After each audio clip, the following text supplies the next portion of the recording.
Ela já está por aqui, a doutora Mariana Rosário. Bom dia. Olá, bom dia. Mas numa terça-feira ensolarada e de calor que... Sozinho tá bom, viu? Ave Maria, a gente tem que esperar porque o verão vai chegar com força total. Já está chegando. Já está chegando. Ou já chegou, né? Pronto, já chegou. Olha, gente, hoje a doutora Mariana Rosário vai falar conosco sobre o seguinte tema: aposentadoria e benefícios do INSS. Se mudar o índice de correção, o que muda para você? Vamos começar explicando o que é esse índice de correção. Bom, quando a gente viu para esses últimos tempos, reta final de campanha, que saiu essa bomba sobre a mudança dos benefícios e como seriam corrigidos o INSS. Como é feito hoje? Hoje é corrigido pelo INPC, que é o Índice de Inflação das Famílias, vamos dizer assim, mais vulneráveis. As que consomem, que gastam mais o seu dinheiro com coisas essenciais, como cesta básica, como gás, gasolina, luz. Então, esse índice é o que mede a correção das famílias mais vulneráveis, não vou botar assim, porque ele pega de uma pessoa que ganha de 1 até 5 salários mínimos, né? Então, esse é um índice de correção que é usado hoje. A proposta que está rolando aí, que o governo, se agora, se eles forem reeleitos, é que vai mudar esse índice de correção. Há uma divulgação assim, meio que precipitada, falando o seguinte: olha, não é que vai ter um aumento. Eles estão certos falando, ó, vai ter um aumento. Entendeu? A outro lado está falando que não vai ter aumento, que não sei o quê. Vai ter o aumento. A questão é o poder de compra. Então, por exemplo, aumentou R$ 20 o anual, certo? Só que quando você faz o mercado, o que o ano passado você fazia um mercado com R$ 200, hoje você paga 250. Então, você teve uma perda de R$ 30 comparado aos R$ 20 que o governo vai dar se desatrelar a inflação. Eu estou fazendo assim uma forma muito didática para as pessoas entenderem o seguinte: desatrelar a inflação significa perda do poder de compra da população. Entendeu? Então, o mesmo dinheiro que você vai receber, você vai ter um aumento, mas tudo também aumenta. A luz que a gente paga aumenta, o feijão aumenta, a luz aumenta. Então, ser atrelado à inflação é acompanhar esse aumento. Você continuar podendo comprar as mesmas coisas. Se for desatrelar esse índice, se desatrelar a Previdência Social, a gente vai na verdade, uma perda real de poder de compra. Então, você, ao invés de chegar em casa, você compra 3 pacotes de feijão, você vai ter que passar a comprar 2. Isso nessa proposta que está sendo comentada. Exatamente, é o que está sendo comentada. O ponto vai ter aumento. É como o governo fala. Eles falam, não, a gente não vai congelar, vai ter um aumento. E, de fato, da proposta, vai ter um aumento. Só que você vai ter a perda do poder de compra.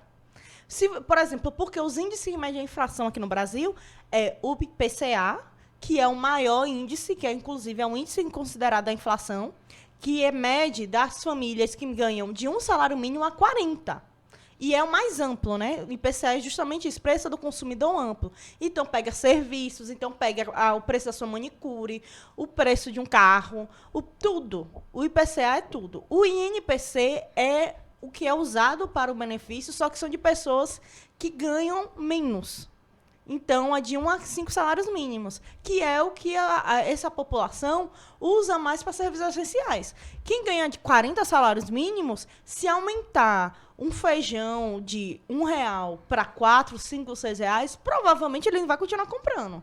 Ele provavelmente vai sentir, mas não tanto quanto as famílias de família vulnerável, né, que a gente chama, família que ganha um salário mínimo, porque às vezes é um salário mínimo para sustentar 6 pessoas dentro de uma casa, que é um milagre, gente. As pessoas que fazem isso, realmente, vocês são guerreiras, são milagrosos, entendeu?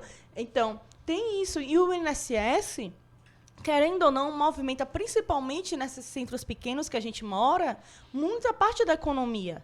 Porque o INSS vai desde a aposentadoria, seja por idade, seja rural, há um benefício de uma pensão por morte, alguém que recebe um benefício porque está em estado de vulnerabilidade com uma deficiência. Então, a aposentadoria, querendo ou não, é uma força muito grande de renda do brasileiro. Segundo Guedes, essa correção fiscal daria uma folga de 100 bilhões de reais para 2023 e, na verdade, esses adicionais dentro do teto de 2023 garantiria promessas de campanha como, por exemplo, os R$ 600 do Bolsa Família, dentre outros, que o Bolsonaro vem prometendo.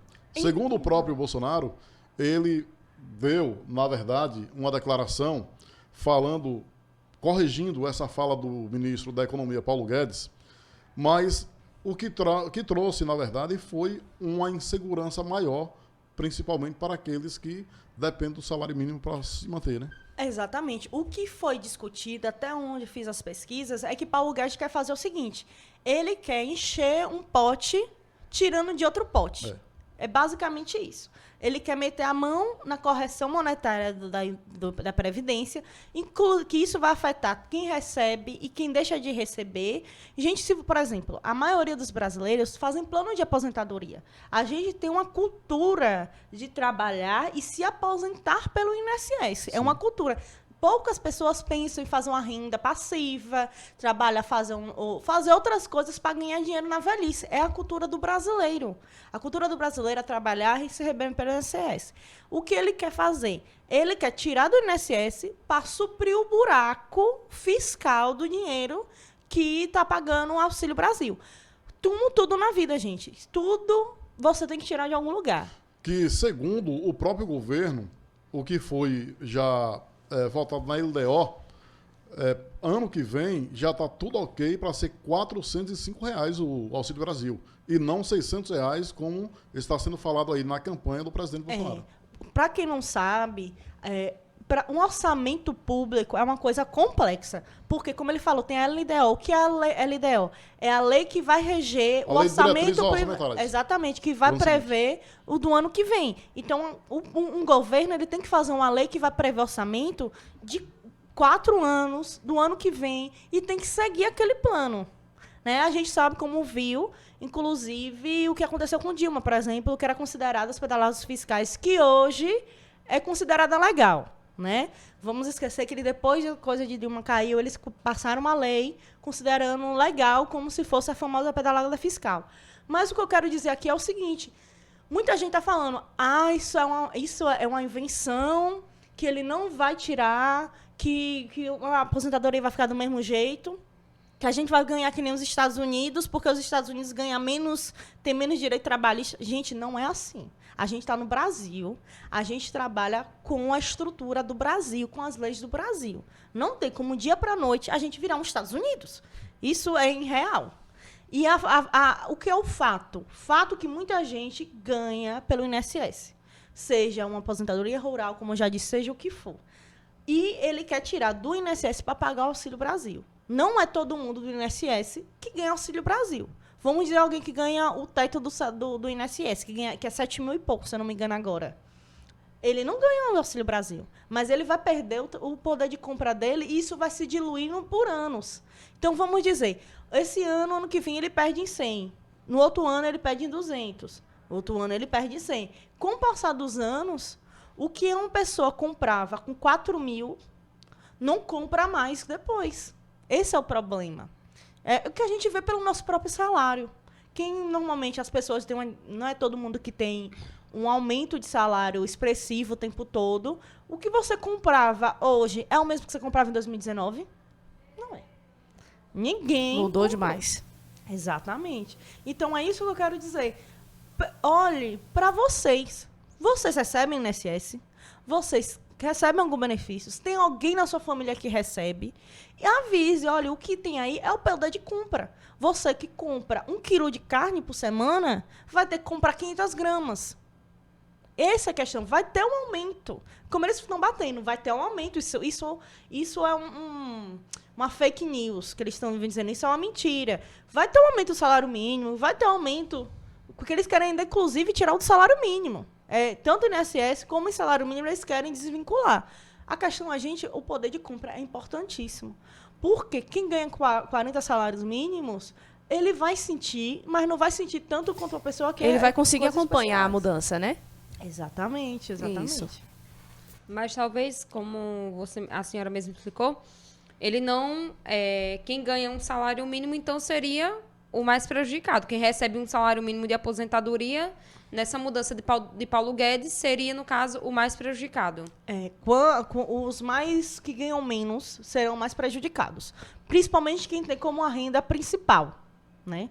Porque é como a gente está falando, gente. Não tem, ele está tentando tirar um buraco para tapar em outro, mas não é assim que se funciona. Entendeu? Como é que você tira de uma pessoa que já ganhou um salário mínimo para um Auxílio Brasil e no final a pessoa vai ficar 6 por meia dúzia para dizer apenas, não, é o governo que está me dando? Não é assim. E vai prejudicar toda a escalada. A gente que é jovem hoje, provavelmente vai colher isso depois. Então, o plano de Paulo Guedes é uma ameaça para o país? Eu considero que sim. Principalmente as regiões assim que ganham pouco, as cidades que principalmente movimentadas pelo INSS. Porque, por exemplo, aqui a gente está numa cidade de Cícero Dantas. Isso. Pequenos comércios, né? Isso. Pouco, os empregos é mais... ou a pessoa trabalha no comércio, ou a pessoa trabalha ou é autônomo, como eu, como a maioria. Ou prefeitura, né? Ou prefeitura. Ou então trabalha na roça. E quem trabalha na roça tem aposentadoria rural. E na grande maioria são mesmo os aposentados que, no caso, mantêm a economia local. Justamente. Exatamente. Então, isso vai impactar a longo prazo.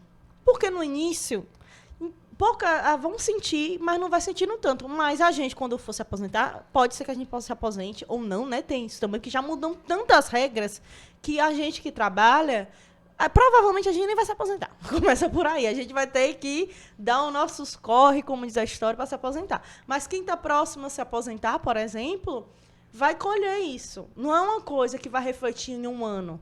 E outra coisa, uma regra, uma mudança dessa, para depois se retirar como tudo, porque ele tem que fazer uma PEC. O que é uma PEC? É uma mudança na Constituição. Por quê? Está na Constituição que a questão do INSS vai ser corrigida pela inflação. A inflação é o poder de compra. Se ele mudar isso, ele vai ter que mudar a Constituição. Mas como advogada, você acredita que isso poderia acontecer, de ser aprovada essa PEC? Com certeza. Gente, com certeza. A gente está Porque discutindo. ia prejudicar principalmente aqueles mais pobres, né? Que é quem eles menos se importam. Atualmente, Os mais o pobres. governo é para a burguesia do país. Com certeza. Exatamente. A gente já vem sendo prejudicado de várias outras maneiras, então... Vamos pegar só os últimos exemplos que teve.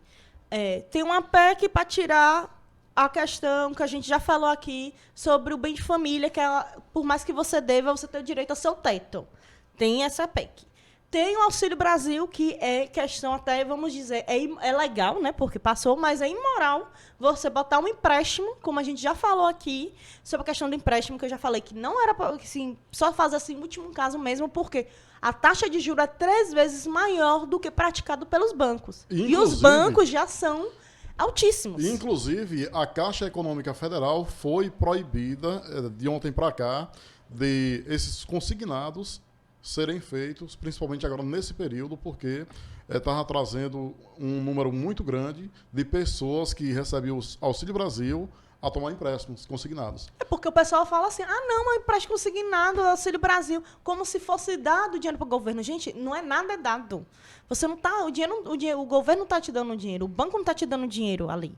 Você está pegando um empréstimo para pagar 3, 4 vezes mais do que um empréstimo convencional dentro de um banco. Porque eles entendem o seguinte, e querendo ou não, tem uma lógica. Quem ganha Auxílio Brasil já não tem dinheiro, já não tem uma renda, já não tem um crédito. Qual é a segurança que eles vão receber de volta? Então, bota 3 vezes mais do que um banco bota. Entendeu? Mas isso, querendo ou não, a população tem que estar ligada, tem que estar ligada que essas coisas acontecem. Porque eu vi mesmo esses dias passando na televisão, uma mulher contando, falando, eu não sabia que teria o desconto no Auxílio Brasil, porque ela pegou o empréstimo. Isso tem que ser dito.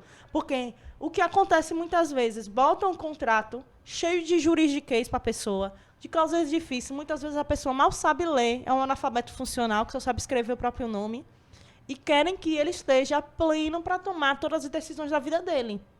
Não é assim. Não é assim. A gente aqui, principalmente como a gente tem um veículo aqui de comunicação, a gente tem que falar que não é bem assim. Entendeu? Então, vamos olhar para onde a gente está indo, certo? A questão aí temos domingo, né? Domingo as coisas tendem a melhorar. É oportunidade. Doutora Mariana falou sobre também a questão que é cultural, né? A gente trabalha e espera se aposentar pelo INSS. Só que aí vem a grande questão. Existe outro caminho para a gente? Tem como romper essa cultura? Por exemplo, nós que somos trabalhadores, que a gente vive praticamente para comer. Vamos resumir a história. Como é que a gente pensa em um futuro além de esperar se aposentar? Aí é a gente fazer aquele esforço um pouquinho a mais de pensar a longo prazo. Então, sabe aquela coisa, tô triste, eu vou comprar uma blusinha? A gente vai agora falar assim, poxa, eu tenho que pensar que eu vou ter que me aposentar, vou ter que comer, eu não vou trabalhar, não ter força suficiente para trabalhar pro resto da vida, porque a aposentadoria é isso, você não tem mais força suficiente para trabalhar. E poucas pessoas dão oportunidade de emprego. Então, é educação financeira. Hoje em dia, gente, você bota no YouTube, você bota no Google, tem várias pessoas ensinando, desde você montar uma planilha orçamentária mensal, de saber quanto você gasta por mês, até você saber planejar seu coisa, né? Sua aposentadoria. Hoje, antigamente que eu falo assim, 5, 10 anos atrás, que o mercado financeiro não era acesso para nós, que a gente não tinha acesso, hoje qualquer uma pessoa pode abrir uma conta de uma corretora de imóvel, de corretora de bolsa de valores. Entendeu? Então, é o conhecimento. Seja conhecimento de um livro, seja conhecimento de palestras, é o conhecimento. Para a gente que é jovem, é o conhecimento. Certo, a gente que é jovem é o conhecimento, a gente pode pensar a longo prazo e se planejar melhor. Só que as pessoas que vivem em miséria, por exemplo, não seria um plano bem maior para essas pessoas ou algo numa proporção bem além dessa educação financeira? Bem além, porque aí é questão de plano de governo, né? Isso. Aí é questão do governo. Porque a gente, hoje em dia, existe uma cultura falando assim, o sucesso, se você fracassar, só culpa sua. O sucesso só depende de você. E não é bem assim. A gente tem, assim, a nossa parcela de força de vontade, de tentativa, a gente tem que se responsabilizar mesmo pelo estudo, pela dedicação, mas também tem as oportunidades que a sociedade e o governo dá. Não adianta, por exemplo, a gente está falando de estudo, não adianta, por exemplo, eu ser a maior estudiosa se não ter uma vaga de emprego. Entendeu? Se não tem uma vaga de emprego, se não tem uma vaga em uma universidade pública, se eu vou pagar o FIES e o FIES depois bota qualquer faculdade, depois a faculdade não é uma certa qualidade, depois eu não arrumo emprego. Então, há uma questão também de plano de governo. Gente, quando a gente fala assim, isso é muito bom que você falou, porque as pessoas acham, às vezes, que ela só tem um carro, uma casa e uma casa na roça, ela é milionária. Isso, é a burguesa. Porque tá andando de salto pela cidade. Olha que eu ando muito de salto pela cidade, você vê salto, normalmente eu tô de salto. Não é isso, gente. Burguês é aquela pessoa que não precisa trabalhar. Exatamente. Que não precisa sequer pensar nisso de aposentadoria. Consciência de classe que chama. Exatamente. A falta de consciência de classe. E mesmo que você tenha um comércio que ganhe muito bem, vamos dizer aí que você tem um faturamento no comércio de 10 mil, 20 mil reais, 30 mil reais, que é possível, isso não tem dúvida que isso é possível. Se o comércio quebrar, você tem o que viver? Essa é a questão. Se você vive da sua força de trabalho, você é um trabalhador, independente da forma que você trabalha. Se você é um autônomo como eu, que eu tenho meu próprio escritório, que eu pago impostos, que eu tenho que CNPJ, tudo isso, como vocês que trabalham aqui na rádio, como uma pessoa que tem um café, que tem uma academia, ela é um trabalhador. Só que em uma subcategoria diferente, mas é tudo trabalhador. Exatamente. Rayane, mais alguma questão antes de encerrar? Como você mesma disse, essa questão de que talvez nós jovens não nos aposentemos. Você pode deixar algum conselho para essa juventude? Estudem. Eu falo por conselho próprio. Natália Arcuri, que eu já falei aqui, do Me Poupe, ela mudou a minha vida, então ela pode mudar a vida de vocês. Por quê? Eu falo isso por causa própria.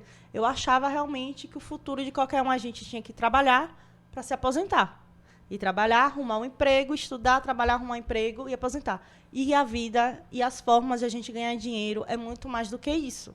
Você pode, sim, aprender a abrir um negócio se você quiser, estruturando, não só se aventurando, né? Porque uma empresa, para dar certo, é muito mais do que o serviço final, é toda uma gestão, é o conhecimento. Hoje nós temos Natália Arcuri, que ela tem ainda uma visão ainda social muito grande. Ela fala assim, ela é milionária hoje em dia porque ela, por causa dos investimentos, mas ela fala, não é porque eu sou milionária que não tem os outros.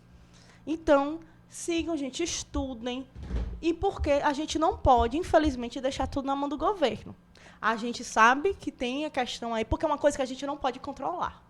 Esse é o problema. O governo a gente não pode controlar, a gente pode escolher. A gente pode votar, dia 30 a gente vai fazer uma escolha que tipo de governo a gente quer. Mas a gente não pode controlar. Independente de quem ganhe, Lula ou Bolsonaro, no dia 30, a gente tem que continuar trabalhando. A gente tem que pensar que a gente vai se aposentar. Porque se a gente morrer, eles não, querendo ou não, eles não estão nem aí, né?